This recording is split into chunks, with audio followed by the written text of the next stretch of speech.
Eh bien, bonjour, bonsoir, c'est Scarm. Alors, aujourd'hui, je vais vous apprendre l'animation, en tout cas les bases. Mais avant tout, pour commencer, je vais vous présenter trois logiciels. Enfin, plutôt quatre, parce que en fait, c'est plutôt trois méthodes.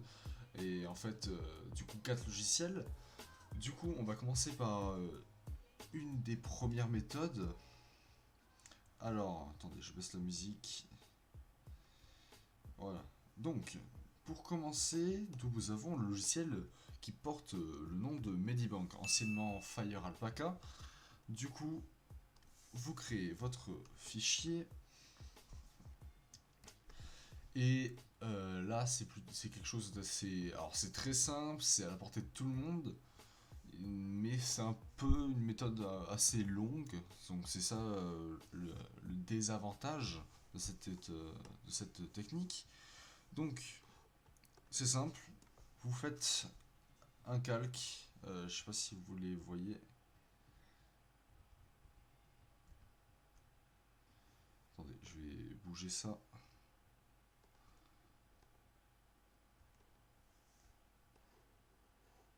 Hop, voilà. Voilà, voilà. Donc, vous avez le premier calque qui se trouve juste ici. Donc, vous faites votre premier croquis. Donc, moi, je vais, par exemple, imaginons, je vais faire un rond avec une couleur plus visible sur du banc, ce serait plus simple. On va peut-être faire, on va peut-être prendre une forme directement qui sera déjà faite. Ce sera plus simple et plus rapide.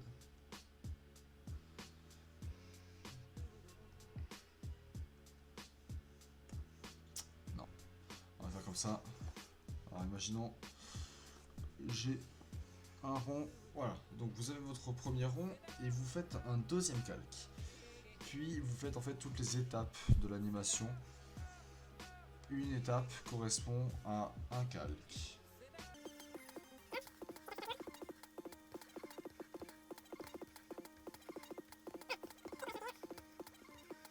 Voilà. Nous avons 8 calques. Bon, bien évidemment, dans une animation normale, comme si vous vous intéressez un peu à l'animation, vous devez sûrement le savoir, c'est 24, environ 24, 25, 30 pour les plus courageux images par seconde. Donc là on en a que 8, donc c'est très bref. Et pour un GIF, si on fait rebondir par exemple notre rond, notre balle, ça durera plus longtemps et donc on fera au moins une seconde. Donc on pourra par exemple faire un GIF ou un GIF. Non, un GIF. Voilà. Donc, après ça, vous, vous aveuglez les calques tout simplement et vous faites un deuxième calque entre tout simplement entre votre calque qui correspond à l'image et au-dessus, et vous le faites au propre. Donc moi je baisse l'opacité, je prends un brush qui ne fait pas de qui ne cause pas de soucis, qui est bon pour le line, donc le pen comme vous voyez ici, qui du coup veut dire stylo si vous avez appris vos cours d'anglais. Hop, et vous faites un cercle plus parfait, je sais pas trop comment le dire, qui ressemble plus à un cercle du coup. Parce que si vous regardez bien, on voit déjà qu'il y a moins de défauts, même s'il y en a toujours un petit peu. Après, vous pouvez tout modifier, évidemment. Et voilà.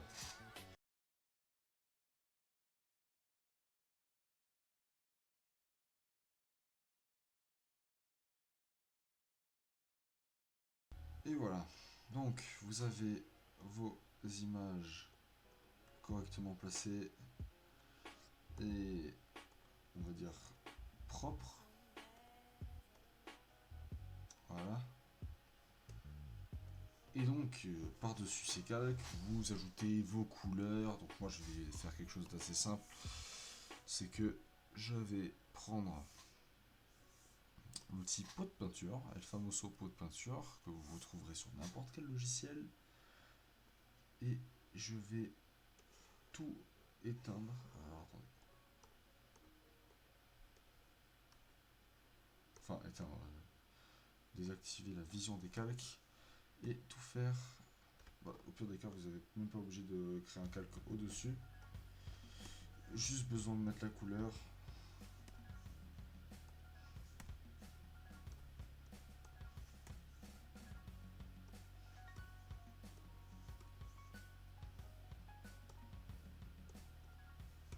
Hop.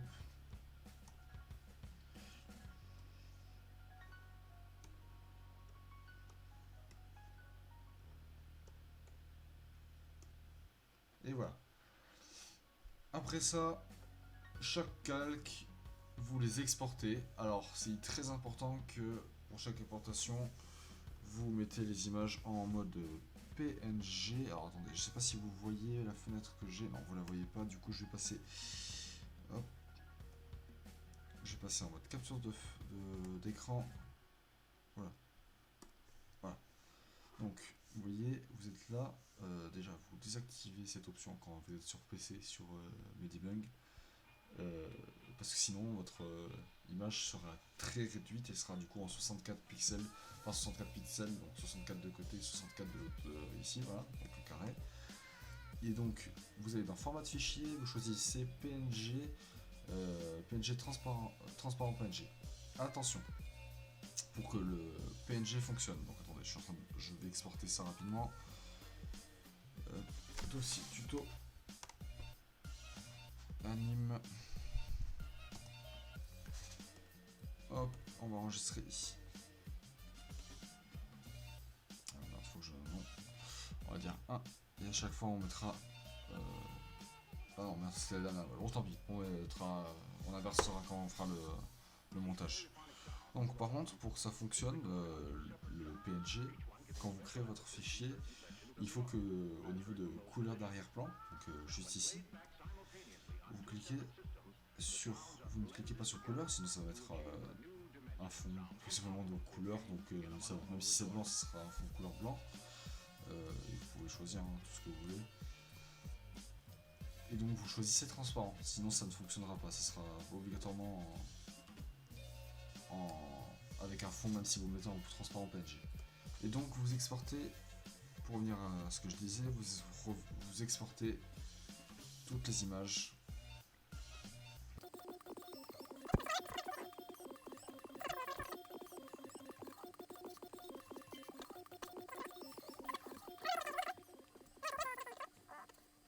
Rien que le fait de faire toutes les exportations, etc., c'est surtout ça qui prend du temps. Après le montage, si vous vous débrouillez bien sur le logiciel que vous utilisez, ça devrait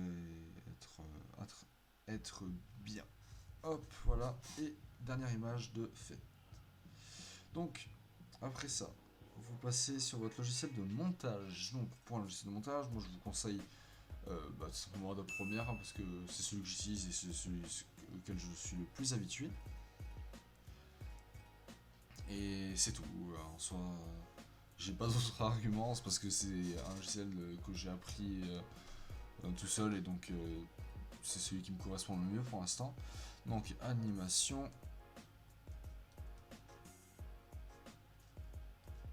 Hop, voilà.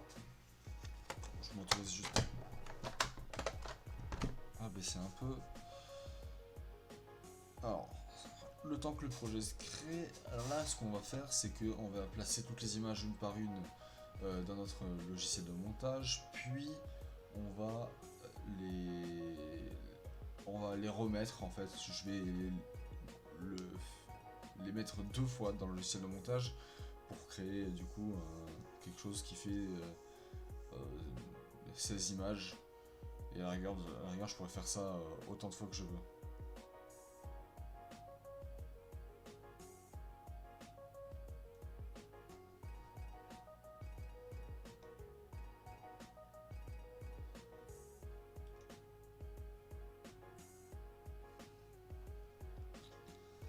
Hop, voilà, c'est bon.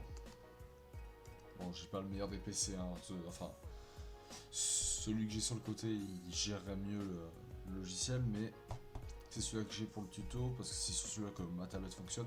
Elle ne fonctionne pas sur la, je sais pas pourquoi. Hop, Medibang.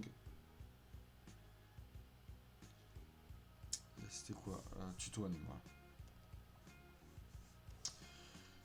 On sélectionne toutes les images, on les importe. Et du coup, comme moi j'ai fait l'erreur d'exporter de la dernière à la première, on va faire l'inverse. Du coup, on va tout mettre de 8 à 7 dans le logiciel.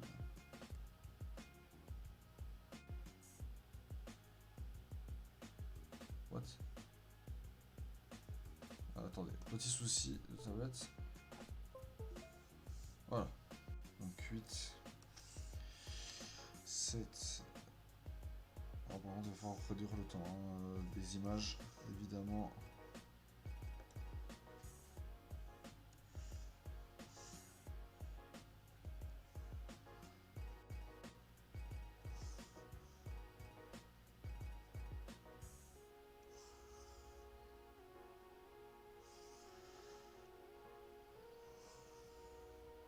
Parce que chaque image de base sur la première, chaque image fait environ 5 secondes.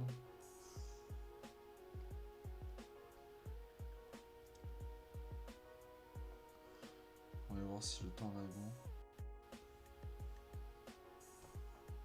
Ok, ça devrait aller. 7, après 7 c'est 6.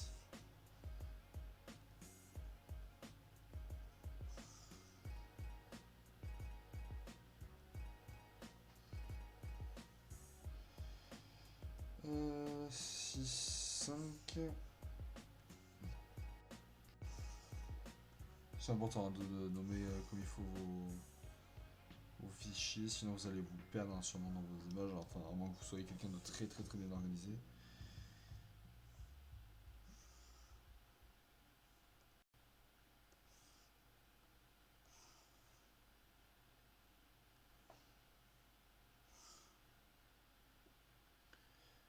Bon là vous pensez que c'est tout petit, mais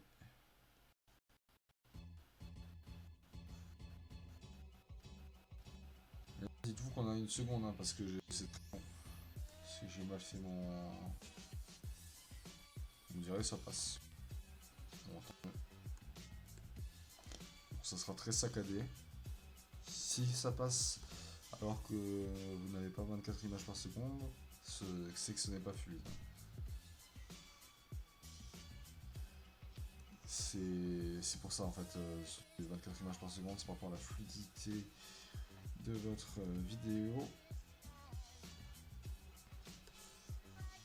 ou de votre animation tout simplement.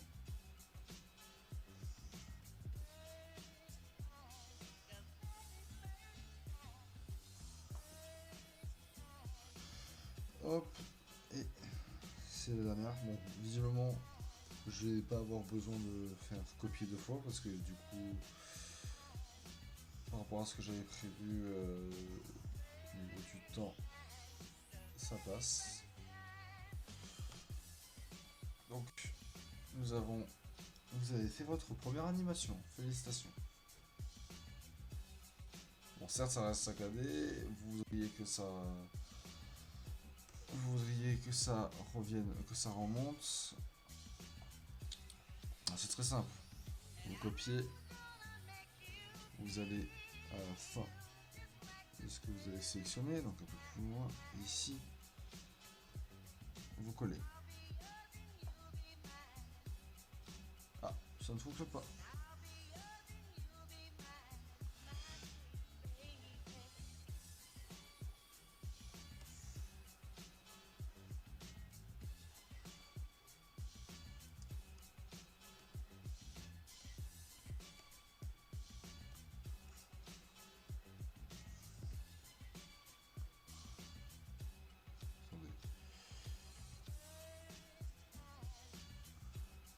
Je vais les associer, les copier.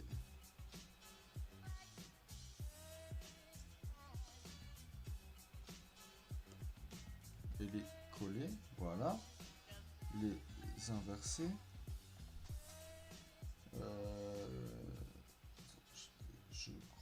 que c'est...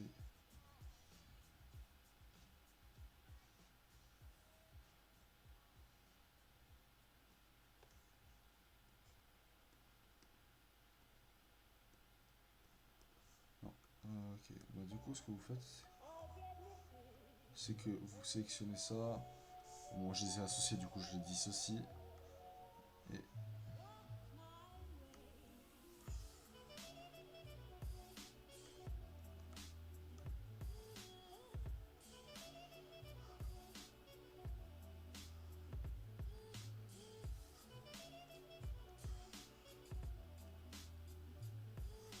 voilà, vous placez vos images.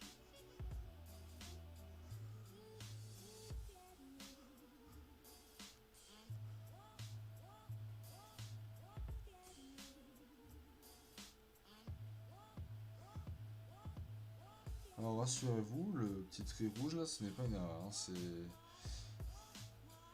Oh, attendez. Hop. La balle qui monte et qui descend. Voilà. Félicitations, vous avez fait votre première animation. Bon, elle reste saccadée, parce que du coup il y a très peu d'images par seconde. Mais c'est en soi, c'est une première animation. Pour commencer, c'est déjà très bien. Maintenant, deuxième méthode. Vous passez sur un autre logiciel. Oula. Un autre logiciel qui s'appelle Photoshop. Photoshop, plein de gens le connaissent. Alors, c'est très simple. Alors, moi, je vais essayer de récupérer très rapidement un fichier que j'avais fait pour, par exemple, pour tout simplement Brush Academy, pour vous expliquer un petit peu tout ça. Donc, je prends mon fichier. Hop, je l'ouvre.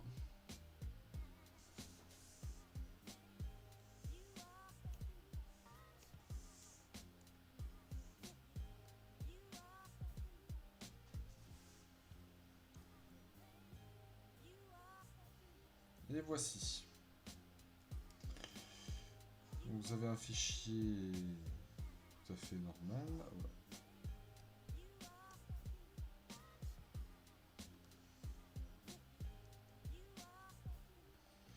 Donc j'avais fait plusieurs étapes.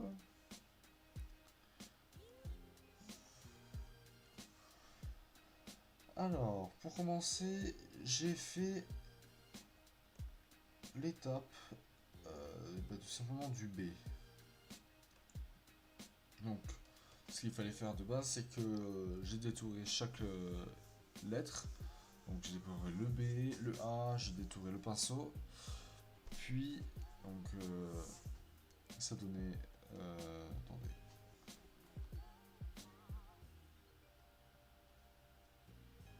Voilà.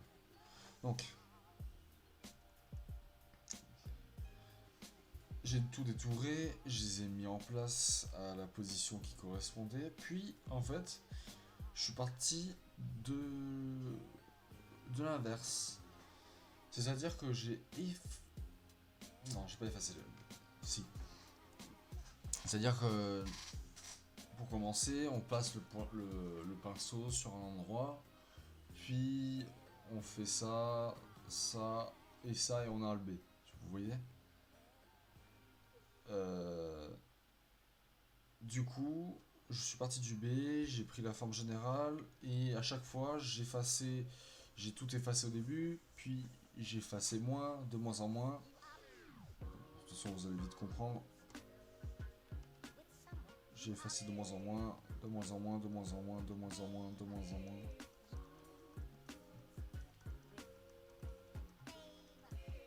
Etc. etc. Voilà. Allô.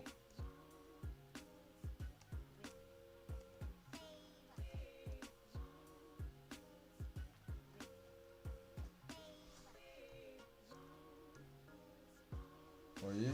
Et en fait, j'avais juste après à suivre avec le pinceau l'endroit que je où je voulais faire aller ma forme. Oula. Où je voulais faire aller ma forme. Pardon. Donc j'ai suivi tout simplement l'endroit où je voulais faire aller avec ma forme, donc le pinceau suivait entre guillemets ce que je voulais faire. Du coup en fait chaque mouvement de pinceau est un calque, comme un peu être la méthode d'avant, sauf que ici vous avez carrément la possibilité de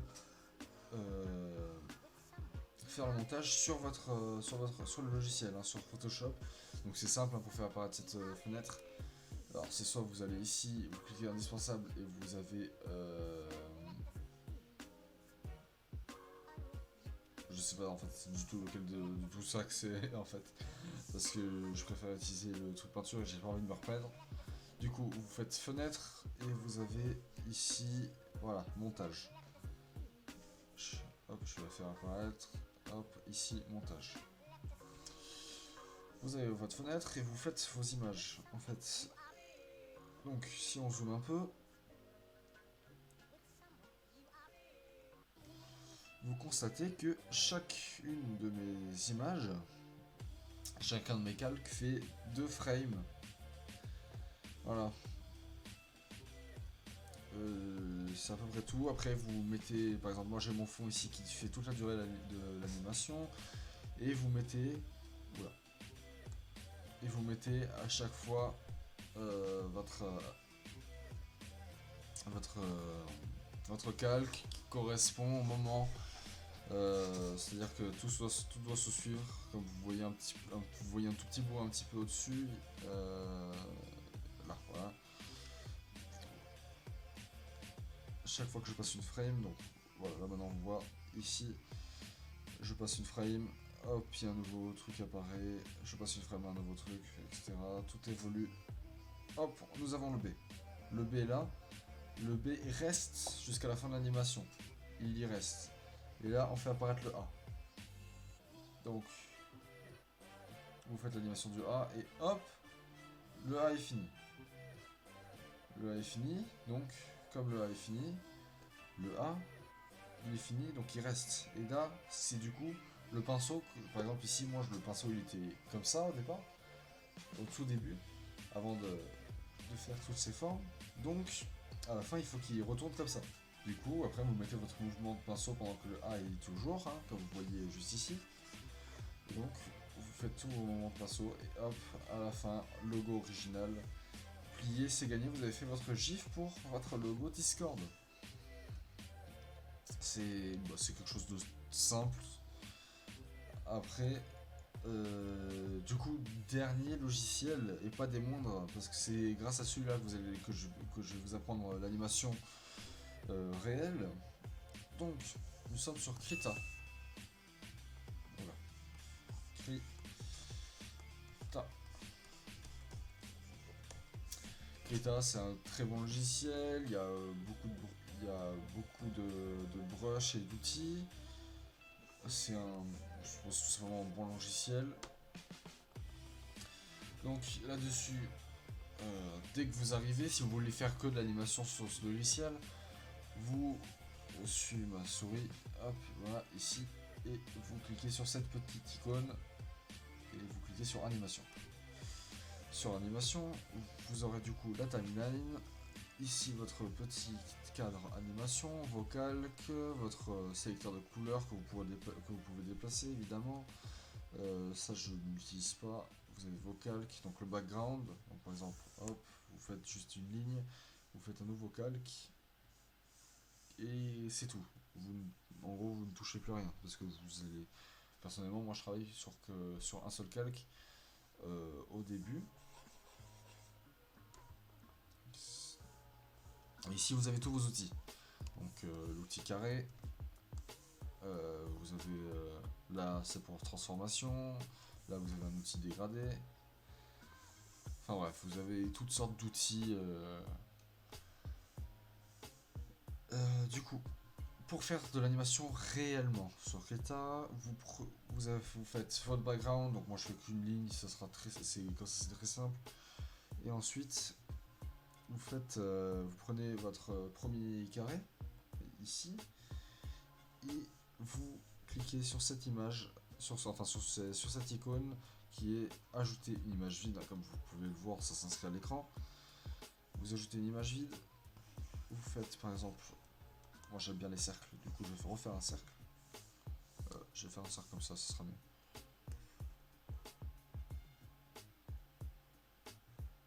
Voilà. Et vous passez à votre deuxième image. Et là vous ajosterez une nouvelle image vide. Attention, ça disparaît. Image vide. Allô. Voilà. Et vous ne savez pas où placer votre cercle réellement. Pas de panique. Vous avez une option très simple qui s'appelle, du coup c'est cette petite lampe et ça vous permet d'activer la pelure d'oignon. Qu'est-ce que c'est la pelure d'oignon? C'est en fait des calques de couleurs. Par exemple, si je fais un cercle ici, hop voilà, un gros cercle. Vous pourrez dessiner, hop voilà. Là vous avez 3 frames. 3 frames dans une seule image. C'est donc ici le cercle rouge, c'est l'image d'avant, le cercle vert, l'image d'après, et tout ça, si vous changez de frame, hop, vous avez que la frame d'avant. Pourquoi il n'y a pas de frame après? Parce que vous n'avez pas encore fait les frames qu'il y a après. Pour régler la pelure d'oignon, vous cliquez sur cet oignon tout simplement, et vous pouvez modifier tout simplement la teinte de votre pelure d'oignon. Vous pouvez modifier le nombre d'images, donc par exemple si c'est deux, si vous voulez 2 images avant et une seule image après, si vous voulez 2 images après, si vous voulez du coup 2 images avant, ça doit être ça. Donc voilà comment se passe la configuration de mode pelure d'oignon. Donc moi je vous recommande généralement de soit laisser à 1 ou à 2, 3 grands maximum, mais pas plus parce que sinon vous allez vous perdre. Donc pour supprimer une image clé, vous laissez comme ça. Si vous voulez faire une image clé ici, vous pouvez, et par contre toute cette partie,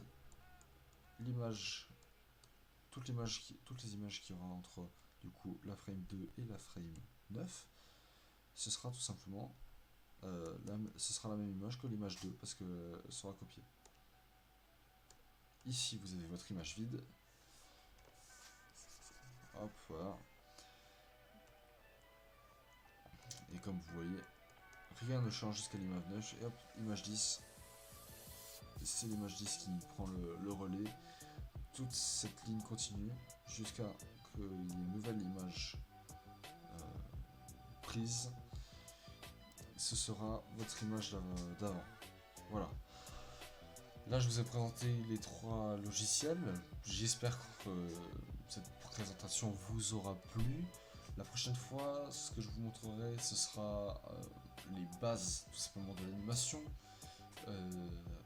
Très simple, hein, rapide, allez, on va dire 10 à 15 minutes, pas plus. Et donc voilà, je vous ai présenté 3 logiciels. Après, c'est à vous de choisir quel logiciel utiliser. Personnellement, d'un point de vue bien entendu personnel, je vous recommanderais d'utiliser Krita pour faire de l'animation. Par exemple, si on devait prendre un exemple, animation type manga ou autre. Sinon, je vous conseille vivement. Voilà. Sinon, si vous voulez faire autre chose comme des gifs, etc., il y aura des tutos bien sûr là-dessus. Mais sinon, pour les gifs, etc., je vous conseille d'utiliser Photoshop. Sinon, si vous êtes sur téléphone, voilà, c'est pour ça que je vous avais présenté la première méthode avec Medibang et Adobe Premiere, parce que Adobe Premiere est maintenant disponible sur téléphone, il me semble, d'après ce que j'ai cru voir. Et Medibang est disponible sur téléphone aussi, donc vous pouvez dessiner sur votre téléphone et faire de l'animation sur votre téléphone. Après, il doit sûrement exister d'autres applications pour faire de l'animation sur téléphone, mais malheureusement je les connais pas parce que je suis pas un grand utilisateur de téléphone, enfin du moins pour faire de l'animation. Voilà, donc en tout cas j'espère que cette présentation vous aura plu, et tout simplement je vous souhaite de passer une très bonne soirée, une bonne journée, et à la prochaine. Voilà. Ciao.